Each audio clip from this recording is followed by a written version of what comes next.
राजनीति में कई बार बयान सिर्फ बयान नहीं होते, वे संकेत होते हैं। सत्ता के गलियारों में रखे गए ऐसे इशारे जिनकी आवाज दूर तलक जाती है। और इस बार बिहार की सियासत में एक ऐसे ही बयान की खूब चर्चा है जो जदयू के सबसे भरोसेमंद चेहरों में से एक केंद्रीय मंत्री राजीव रंजन उर्फ यानी ललन सिंह की तरफ से आया है। लखीसराय में आयोजित एक सभा में उन्होंने खुलकर कहा कि सम्राट चौधरी को किसी और ने नहीं बल्कि खुद नीतीश कुमार ने अपना उत्तराधिकारी चुना है। अब पहली नजर में यह एक सामान्य राजनीतिक स्टेटमेंट लग सकता है, लेकिन बिहार की सियासत में शब्द कभी सीधे नहीं चलते।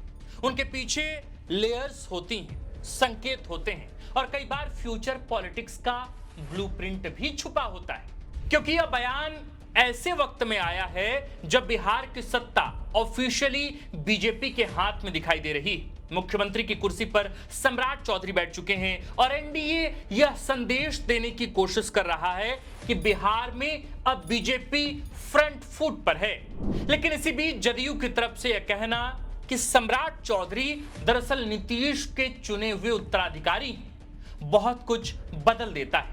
इस बयान का मतलब सिर्फ इतना नहीं है कि एनडीए में सब ठीक है, बल्कि इसके जरिए तीन बड़े राजनीतिक संदेश छिपे हैं। पहला, एनडीए के भीतर सक्सेशन यानी उत्तराधिकार को लेकर फिलहाल कोई कंफ्यूजन नहीं। दूसरा, सम्राट चौधरी सिर्फ बीजेपी के मुख्यमंत्री नहीं बल्कि एनडीए बैलेंस के मुख्यमंत्री बनकर उभर रहे हैं। और तीसरा, जदयू यह साफ संदेश देना चाहती है कि सत्ता का चेहरा भले बदल गया हो, लेकिन सत्ता का कंट्रोल सिस्टम अभी भी वही है। नमस्कार, प्रणाम, जोहार, अभिनंदन स्वीकार कीजिए। आकाश आनंद का आप देख रहे हैं द फोर्थ पिलर .लाइव। आज की इस वीडियो में हम यही डिकोड करेंगे कि ललन सिंह के बयान के इन तीन बड़े निहितार्थों को एक एक कर विस्तार पूर्वक डिकोड करेंगे।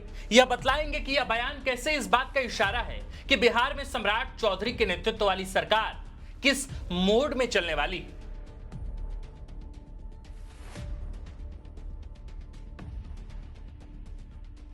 पिछले कुछ महीनों में बिहार में जदयू के भीतर एक विश पर कैंपेन चल रही थी। जदयू के कुछ नेताओं और समर्थकों की तरफ से यह आवाज उठ रही थी कि अगर सरकार में नीतीश के उत्तराधिकार की बात हो तो निशांत कुमार को आगे लाया जाए। यह पार्टी के कोई औपचारिक राजनीतिक लाइन नहीं थी, लेकिन जदयू के 1 दर्जन से ज्यादा युवा विधायकों की ओर से पार्टी के भीतर निशांत के नाम पर एक लॉबिंग जरूर हो रही थी।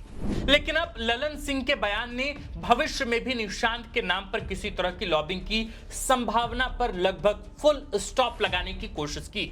उन्होंने सीधे सीधे कहा कि उत्तराधिकारी कौन है और फैसला किसने लिया, यानी खुद नीतीश कुमार ने सम्राट चौधरी को चुना। इसका मतलब साफ है कि जदयू फिलहाल सत्तारूढ़ गठबंधन में किसी इंटरनल डिबेट को हवा नहीं देना चाहती।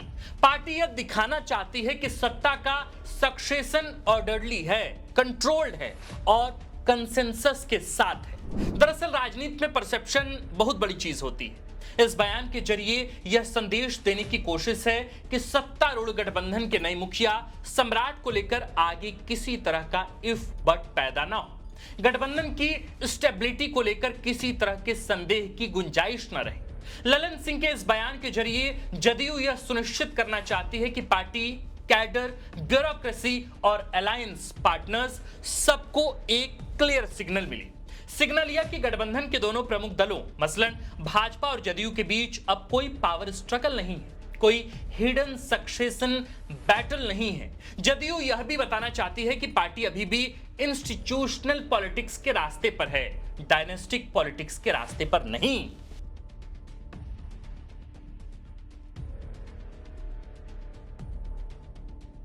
मुख्यमंत्री बनने के बाद अगर आपने सम्राट चौधरी की बॉडी लैंग्वेज और पॉलिटिकल कंडक्ट को गौर से देखा हो तो एक बात साफ झलकती है, वे सिर्फ बीजेपी के असर्टिव मुख्यमंत्री की तरह बिहेव नहीं कर रहे, बल्कि कोलिशन मैनेजर की तरह काम करते दिख रहे हैं। पिछले 1 महीने में वे कई बार जाकर नीतीश कुमार से मिले। पब्लिक मंचों से भी उन्होंने लगातार नीतीश कुमार के डेवलपमेंट मॉडल और गवर्नेंस विजन की तारीफ की।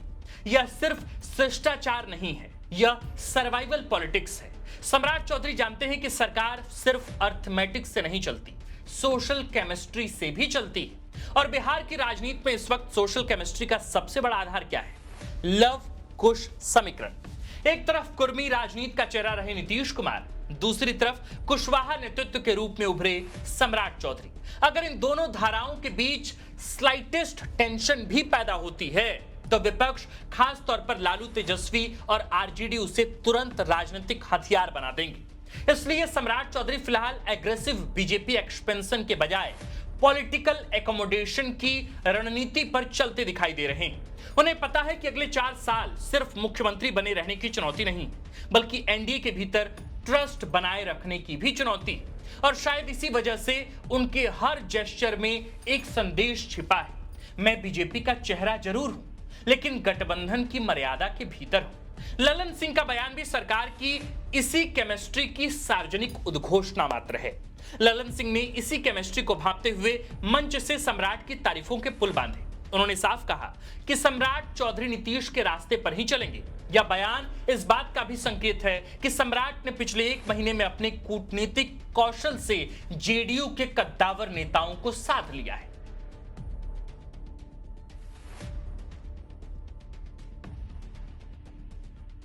अब आते हैं ललन सिंह के बयान के सबसे मारक और स्ट्रेटेजिक तीसरे बिंदु पर। इस बयान के जरिए जेडीयू ने बिहार की जनता और विशेषकर बीजेपी के कैडर को यह साफ संदेश दे दिया है कि भले ही चेहरा बदल गया, लेकिन सरकार का मिजाज अब भी नीतीश वाला ही है। जदयू यह साफ करना चाहती है कि सत्ता का इन्फ्लुएंस स्ट्रक्चर अभी भी वही है। जेडीयू यह संदेश नहीं जाने देना चाहती कि बिहार में अब नीतीश युग का अंत हो चुका है।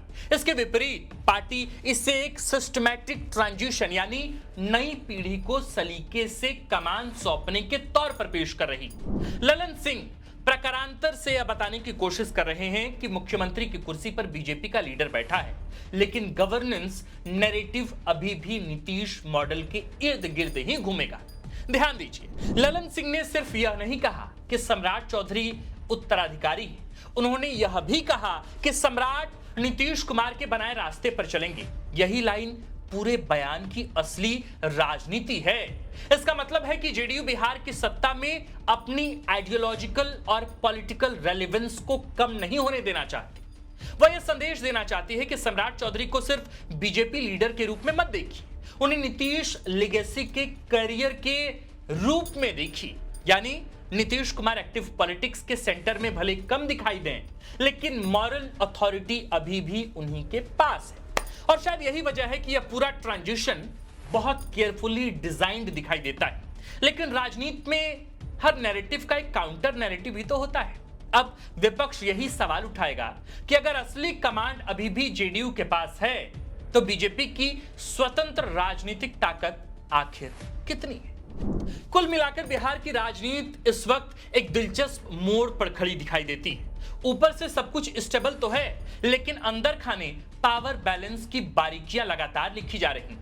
ललन सिंह का बयान सिर्फ एक राजनीतिक कॉम्प्लीमेंट नहीं है, वह एनडीए के भीतर अथॉरिटी, सक्सेशन और इन्फ्लुएंस का केयरफुली क्राफ्टेड संदेश है। बात अब सिर्फ इतनी नहीं कि सम्राट चौधरी मुख्यमंत्री हैं। दर्शकों, बात यह भी बताई जा रही है कि वे सिर्फ बीजेपी के मुख्यमंत्री नहीं हैं, बल्कि नीतीश कुमार की राजनीतिक विरासत के नए संरक्षक भी हैं। क्योंकि बिहार में कुर्सियां बदलने से राजनीति नहीं बदलती, यहां असली खेल हमेशा इन्फ्लुएंस का होता है। तो मेरे प्रिय सुधी दर्शकों, ललन सिंह के दिए इस हालिया बयान को लेकर अब आप क्या सोचते हैं? क्योंकि ललन सिंह ने कोई छोटा मोटा बयान तो नहीं दिया। मुख्यमंत्री सम्राट चौधरी उसी मंच पर मौजूद थे और जब डायस पर ललन सिंह को बोलने का मौका मिला तब उन्होंने कहा कि मुख्यमंत्री यानी कि पूर्व मुख्यमंत्री नीतीश कुमार ने वर्तमान मुख्यमंत्री सम्राट चौधरी को अपना उत्तराधिकार चुना है। तो सम्राट चौधरी का चुनाव दरअसल नीतीश कुमार ने किया है। यह कोई छोटा मोटा बयान नहीं था। कई हलकों में ललन सिंह के इस बयान की खूब चर्चा हो रही है। कई लोग यह कह रहे हैं कि अगर नीतीश कुमार ने सम्राट चौधरी को अपना उत्तराधिकार घोषित किया है, जैसा कि ललन सिंह कह रहे हैं, तो फिर निशांत कुमार का क्या होगा? बहरहाल आप इस पूरे मसले पर क्या सोचते हैं, आप हमें कमेंट कर जरूर बताइए। बाकी देखते रहिए द फोर्थ पिलर। हमारा नाम आकाश आनंद है, कैमरे के पीछे हैं मनीष और इस खबर कंटेंट रिसर्च स्क्रिप्ट को लिखा है झारखंड के वरिष्ठ पत्रकार व रांची प्रेस क्लब के प्रेसिडेंट शंभुनाथ चौधरी सर ने। वीडियो पसंद आई हो तो आप इस वीडियो को ज्यादा से ज्यादा लोगों तक जरूर साझा कीजिए। साथ ही अगर आप पहली दफा द फोर्थ पिलर को देख रहे हैं, द फोर्थ पिलर के यूट्यूब चैनल पर अगर आप पहली दफा बिहार से संबंधित कंटेंट देख रहे हैं तो आप इस तरह के रोजाना पॉलिटिकल एनालिटिकल वीडियोस को देखने के लिए आप द फोर्थ पिलर के चैनल को, चाहे वो फेसबुक का पन्ना हो, चाहे वो इंस्टाग्राम का, चाहे वो यूट्यूब का, आप उसे फॉलो और सब्सक्राइब जरूर कर लें। जोहार।